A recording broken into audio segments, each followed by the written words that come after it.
ఏం తింటున్నావు అక్క? ఉల్ల తింటున్నావు ఏంది? ఎందుకు?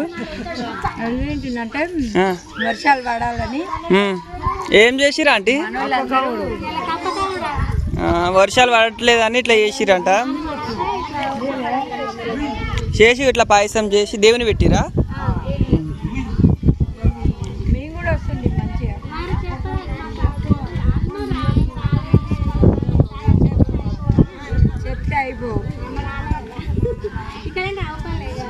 మేము అయినా కానీ 2 గంటల సరికి వెళ్ళిపోయినాం ఈడంగా.